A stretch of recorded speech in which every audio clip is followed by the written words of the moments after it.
Hi friends, இது உங்கள் மணப்பெண் சமையல். இன்னைக்கு மணப்பெண் சமையல்ல பாத்தீங்கன்னா லஞ்சுக்கு ஒரு டேஸ்டான ரெசிபி நம்ம பண்ண போறோம் फ्रेंड्स. அதோட நேம் என்னன்னா பேபி பொட்டேட்டோ வச்சு நம்ம ஒரு அழகான புலாவ் செய்ய போறோம். இது ரொம்ப டேஸ்டா இருக்கும் फ्रेंड्स. குட்டீஸ்க்குலாம் பாத்தீங்கன்னா ரொம்ப பிடிக்கும். உங்களுக்கும் பாத்தீங்கன்னா ரொம்ப பிடிக்கும். கண்டிப்பா நீங்க ட்ரை பண்ணி பாருங்க फ्रेंड्स. இதை எப்படி பண்றதுன்னு பார்க்கலாம். வாங்க வீடியோக்குள்ள போலாம்.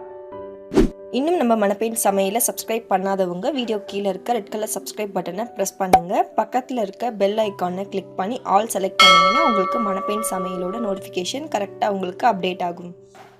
ஃப்ரெண்ட்ஸ், இந்த ரெசிபி பண்ணுறதுக்கு முதல்ல ஒரு குக்கரில் நான் என்ன பண்ண போகிறேன்னா பேபி பொட்டேட்டோவை நல்லா கழுவிட்டு நான் அதை வேக வைக்க போகிறேன். நார்மலாக நீங்கள் பொட்டேட்டோவை எந்த அளவுக்கு வேக வைப்பீங்களோ அந்த அளவுக்கு நீங்கள் வேக வச்சுக்கோங்க ஃப்ரெண்ட்ஸ். அது நல்லாயிருக்கும். இப்போ பார்த்தீங்கன்னா கொஞ்சமாக நான் மஞ்சள் தூள் சேர்த்துக்கிறேன். கூடவே தண்ணியும் ஊற்றிக்கிறேன். நம்ம பொட்டேட்டோ வச்சு புலாவ் பண்ணுறதுனால தண்ணி விட்ட பிறகு கொஞ்சமாக நான் சால்ட்டு சேர்த்துக்கிறேன். கல் உப்பு சேர்த்துக்கோங்க, நல்லாயிருக்கும். இப்போ குக்கரை மூடிட்டு ஒரு 4 விசில் விட்டுலாம். இப்போ இன்னொரு சைடு பார்த்திங்கன்னா நான் குக்கர் வச்சுருக்கேன். புலாவ் தாளிக்க போகிறேன். அதுக்கு பார்த்திங்கன்னா நான் ஒரு 2 ஸ்பூன் அளவுக்கு பட்டர் ஆட் பண்ணிக்கிறேன். பட்டர் இல்லைன்னா நீங்கள் நார்மலான ஆயிலில் கூட நீங்கள் செஞ்சுக்கலாம். 2 ஸ்பூன் அளவுக்கு நான் பட்டர் ஆட் பண்ணிட்டேன். அதுக்கு அடுத்தபடி பார்த்தீங்கன்னா 2 ஸ்பூன் அளவுக்கு நான் நெய் ஆட் பண்ணிக்கிறேன். ஆட் பண்ணிவிட்டு நல்லா மெல்ட் ஆன பிறகு 1 ஸ்பூன் அளவுக்கு சோம்பு, 2-3 பட்டை இலை ஆட் பண்ணிக்கலாம். 3 பட்டை, ஒரு அன்னாசி பூ, மராட்டி மொக்கு, ஸ்டார் பூ எல்லாத்தையுமே ஆட் பண்ணிவிட்டு கிராம்பு 4 ஆட் பண்ணிக்கலாம். கூடவே ஒரு ஏலக்காய் இருந்து ஆட் பண்ணிக்கோங்க. அப்புறமேட்டு ஒரு 5 பச்சை மிளகாய் கீரி ஆட் பண்ணிக்கோங்க. அடுத்து பார்த்தீங்கன்னா ஒரு 4 பெரிய வெங்காயம் நீட்டு வாக்கில் கட் பண்ணி வச்சுருக்கேன் மெலிசு. அதையும் நான் ஆட் பண்ணிக்கிறேன்.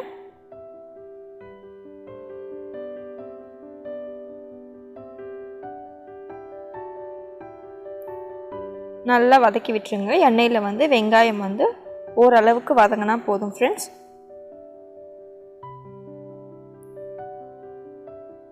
இப்போ பார்த்தீங்கன்னா நான் ஒரு 3 பழமான தக்காளி ஆட் பண்ணிக்க போகிறேன்.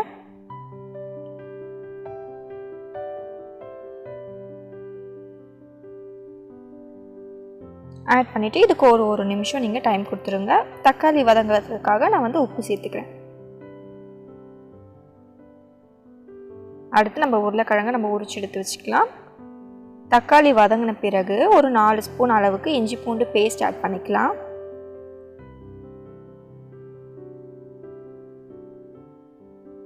இன்னும் ஃப்ளேவர் வேணும்னா நீங்கள் இஞ்சி பூண்டை இன்னும் கூட சேர்த்துக்கலாம் ஃப்ரெண்ட்ஸ். அடுத்தபடியாக 3 கருவேப்பிலை கொத்தை நான் உருவி சேர்த்துக்கிறேன் ஃப்ரெண்ட்ஸ். இப்போ பார்த்தீங்கன்னா மசாலாவில் முதல்ல நான் 1 ஸ்பூன் அளவுக்கு கரம் மசாலா ஆட் பண்ணிக்க போகிறேன். அடுத்தபடி பார்த்தீங்கன்னா 2 ஸ்பூன் அளவுக்கு நான் தனியாக ஆட் பண்ணிக்க போகிறேன் ஃப்ரெண்ட்ஸ். உங்களுக்கு சில்லி பவுடர் வேணும்னா நீங்கள் ஆட் பண்ணிக்கலாம். பட் நான் பச்சை மிளகாய் அதிகமாக சேர்த்ததுனால நான் சில்லி பவுடர் நான் ஆட் பண்ணல ஃப்ரெண்ட்ஸ். மசாலா நல்லா எண்ணெயில் வதங்கின பிறகு ஒரு கிளாஸ் அளவுக்கு நான் பால் சேர்த்துக்கிறேன்.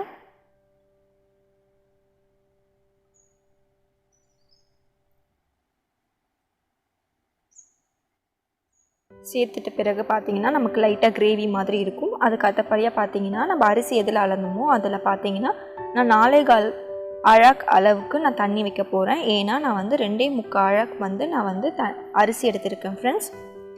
அதாவது அளவு பார்த்தீங்கன்னா 1 அழாக் அரிசிக்கு 1.5 அழாக் நீங்கள் தண்ணி வைக்க போகிறீங்க ஃப்ரெண்ட்ஸ். இது பார்த்தீங்கன்னா உங்களோட அரிசியை நல்லா சாஃப்டாக உங்களுக்கு வேக வச்சு தந்துடும். கண்டிப்பாக பாஸ்மதி அரிசியாக இருந்தால் எந்த அரிசியாக இருந்தாலும் நீங்கள் 1/2 மணி நேரத்துக்கு முன்னாடியே ஊற வச்சுருங்க. அப்போ நல்லா சாஃப்டாக உங்களுக்கு கிடைக்கும். இப்போ தேவையான அளவு நம்ம உப்பு ஆட் பண்ணிக்கலாம். ஆட் பண்ணிவிட்டு நல்லா மிக்ஸ் பண்ணிவிடுங்க. அடுத்து பார்த்தீங்கன்னா ஒரு மூடியில் நான் வினிகர் வச்சுருக்கேன். உங்களுக்கு லெமன் ஜூஸ் வேணும்னாலும் நீங்கள் ஆட் பண்ணிக்கோங்க. இப்போ 1 ஸ்பூன் அளவுக்கு ஃபைனலாக நான் பெப்பர் ஆட் பண்ணிக்கிறேன். ஆட் பண்ணிவிட்டு இதில் பார்த்தீங்கன்னா கொத்தமல்லி ஃப்ளேவர் அதிகமாக இருந்தால் நல்லாயிருக்கும். ஸோ நான் முதல்ல கொஞ்சமாக கொத்தமல்லி ஆட் பண்ணிக்கிறேன். அடுத்தபடியாக பார்த்தீங்கன்னா பாஸ்மதி அரிசியை நான் நல்லா ஊற வச்சு நல்லா கழுவி வச்சுருக்கேன். அந்த அரிசியை நான் ஆட் பண்ணிக்க போகிறேன். 2.25 அழாக்கு நான் அரிசி எடுத்திருக்கேன். அதுக்காக 4.25 அழாக்கு நான் தண்ணி வச்சுருக்கேன் ஃப்ரெண்ட்ஸ். நம்ம குக்கரில் செய்கிறதுனால டைம் ஓவராக எடுக்காது. 15 மினிட்ஸில் நமக்கு பார்த்தீங்கன்னா புலாவ் வந்து ரெடி ஆகிடும். நல்லா மிக்ஸ் பண்ணி விட்டுருங்க. விட்டுட்டு காரம் உப்பு எல்லாமே கரெக்டாக இருக்கான்ட்டு நீங்கள் கையில் ஊற்றி செக் பண்ணி பார்த்துக்கோங்க ஃப்ரெண்ட்ஸ். குக்கர் விசில் பார்த்தீங்கன்னா முதல்ல வந்து மூடிட்டு ஒரு 5 நிமிஷம் நல்லா ப்ரெஷர் வர்றதுக்காக ஹை ஃப்ளேமில் வச்சுருங்க. அந்த ப்ரெஷர் வரதுக்குள்ளே பார்த்தீங்கன்னா நம்ம பொட்டேட்டோவை மேரினேட் பண்ண போகிறோம். அதுக்கு பார்த்தீங்கன்னா முதல்ல நான் 2 ஸ்பூன் அளவுக்கு அரிசி மாவு, 2 ஸ்பூன் அளவுக்கு கார்ன்ஃப்ளவர் ஆட் பண்ணிக்கிறேன். ஆட் பண்ணிவிட்டு 1 ஸ்பூன் அளவுக்கு சில்லி பவுடர் ஆட் பண்ணிக்க போகிறேன் ஃப்ரெண்ட்ஸ். அடுத்து பார்த்தீங்கன்னா கரம் மசாலா ஒரு 1/4 ஸ்பூன், 1.5 ஸ்பூன் அளவுக்கு நான் வந்து இஞ்சி பூண்டு விழுது ஆட் பண்ணிக்க போகிறேன் ஃப்ரெண்ட்ஸ். கடைசியாக வந்து தேவையான அளவு உப்பு சேர்த்துக்கோங்க. உப்பு சேர்க்கும் போது பார்த்து சேர்த்துக்கோங்க. சேர்த்துட்டு இதை மிக்ஸ் பண்ணி நல்லா ஒரு 10 நிமிஷம் ஊற வச்சுருங்க. அதுக்குள்ளே பார்த்தீங்கன்னா நம்மளோட குக்கரில் நல்லா ப்ரெஷர் வரும். இந்த டைமில் அடுப்பை நல்லா சிம் பண்ணிவிட்டு விசில் போட்டுருங்க. ஒரு 10 நிமிஷம் அதுக்கு டைம் கொடுத்துருங்க ஃப்ரெண்ட்ஸ். இப்போ நம்ம பொட்டேட்டோவை நம்ம என்ன பண்ண போகிறோம்னா மேரினேட் பண்ணி வச்சுருக்க பொட்டேட்டோவை பொரிக்க போகிறோம். அதுக்கு ஒரு கடாயில் எண்ணெய் விட்டுக்கோங்க. எண்ணெய் விட்டுட்டு முதல்ல நம்ம என்ன பண்ண போகிறோம்னா கார்னிஷ்காக பெரிய வெங்காயத்தை நான் மெலிசாக கட் பண்ணி வச்சுருக்கேன். அதை நல்லா ப்ரௌனாக வர வரைக்கும் நான் டைம் கொடுத்து பொரிச்சு எடுத்துக்க போகிறேன் ஃப்ரெண்ட்ஸ்.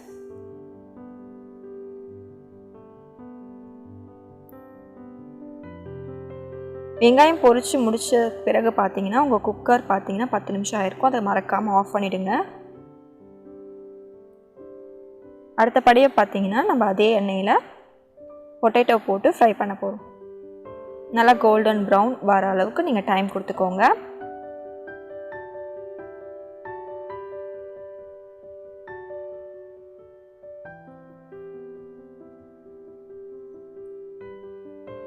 ஃப்ரெண்ட்ஸ் மறக்காமல் குக்கருக்கு பார்த்தீங்கன்னா 10 நிமிஷத்துக்கு மேலே டைம் தராதீங்க. நோட் பண்ணிக்கோங்க டைமை. கரெக்டாக வந்து ஸ்டவ் ஆஃப் பண்ணிவிடுங்க 10 நிமிஷத்துக்கு அப்புறம். நம்ம பொட்டேட்டோவும் நம்ம எடுத்தாச்சு. நீங்கள் இதெல்லாம் பொரித்து முடிக்கிறதுக்குள்ளே பார்த்தீங்கன்னா உங்களோட குக்கரோட ப்ரெஷர் வந்து ஃபுல்லாகவே அடங்கிட்டுருக்கும். கரெக்டாக உங்களுக்கு ஓப்பன் பண்ணி இதெல்லாம் ஆட் பண்ணவும் உங்களுக்கு டைம் கரெக்டாக இருக்கும் ஃப்ரெண்ட்ஸ். இப்போ நம்ம பொட்டேட்டோ ஃப்ரை பண்ணி முடிச்சாச்சு. அடுத்த ரைடு நான் போட்டுட்ருக்கேன்.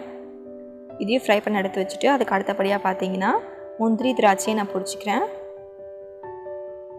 நான் முதல்ல ஏலக்காய் போட மறந்ததுனால இப்போ நான் ஏலக்காய் வந்து ஆட் பண்ணிக்க போகிறேன் ஃப்ரெண்ட்ஸ். இப்போ பார்த்தீங்கன்னா நம்ம எல்லாத்தையுமே ரெடி பண்ணியாச்சு. கார்னிஷ்க்கு கூடவே பார்த்தீங்கன்னா கொஞ்சமான கொத்தமல்லி எடுத்து வச்சுருக்கேன். பட் இதில் காட்டல. இப்போ பார்த்தீங்கன்னா நம்ம குக்கர் ப்ரெஷர் டோட்டலாக போயிருக்கும். சாப்பாடும் பார்த்தீங்கன்னா பக்காவாக நமக்கு குக் ஆகிருக்கும் ஃப்ரெண்ட்ஸ். முதல்ல ஓரத்தில் மட்டும் நம்ம லூஸ் பண்ணிவிட்டு நம்ம பொரிச்சு வச்சுருக்க எல்லா திங்ஸுமே நம்ம ஆட் பண்ணிடலாம். முதல்ல பொட்டேட்டோ போட்டுருங்க.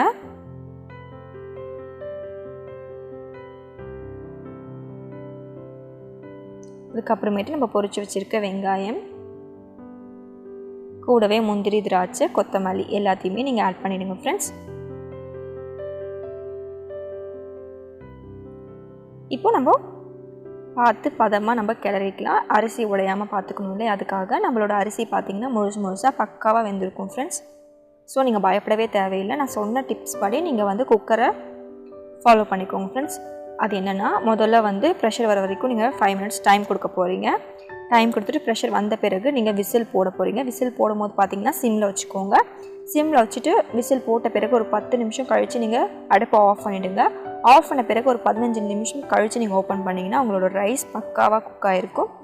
அதுக்கப்புறம் நம்ம பொரிச்சு வச்சுருக்க உருளைக்கிழங்கு எல்லாத்தையுமே நீங்கள் ஆட் பண்ணிவிட்டு ஒரு கிளறிட்டு அதை நீங்கள் பிளேட்டில் போட்டு சர்வ் பண்ணிங்கன்னா உங்களுக்கு சூப்பரான பேபி பொட்டேட்டோ புலாவ் ரெடி ஆகிடும். இதை எப்படி சாப்பிட்ணுன்னா இதோட காம்பினேஷனாக சாப்பிட்டா இன்னும் டேஸ்ட்டாக இருக்கும்னா தயிர் பச்சடி வச்சுக்கோங்க. முதல்ல வந்து உருளைக்கிழங்கு இருக்குது இல்லையா, இந்த உருளைக்கிழங்கு தயிர் பச்சடி ரெண்டுத்தையுமே வந்து சேர்த்து வச்சு இந்த ரைஸோட சாப்பிட்டிங்கன்னா பக்கா டேஸ்ட்டாக இருக்கும் ஃப்ரெண்ட்ஸ். கண்டிப்பாக டக்கராக இருக்கும். ட்ரை பண்ணி பாருங்கள். ரொம்ப உங்களுக்கு யூஸ்ஃபுல்லாகவும் இருக்கும், ரொம்ப ஈஸியாகவும் இருக்கும் ஃப்ரெண்ட்ஸ். இதோட டைம் உங்களுக்கு 1/2 ஹவர்லேயே முடிஞ்சிடும். சீக்கிரமாக நீங்கள் சமைச்சிடலாம் ஃப்ரெண்ட்ஸ். ட்ரை பண்ணி பார்த்துட்டு எனக்கு கமெண்ட்டில் கொடுங்க ஃப்ரெண்ட்ஸ். Bye friends. மறக்காமல் நம்ம வீடியோவை லைக் பண்ணுங்கள், ஷேர் பண்ணுங்கள், கண்டிப்பாக கமெண்ட் கொடுங்க.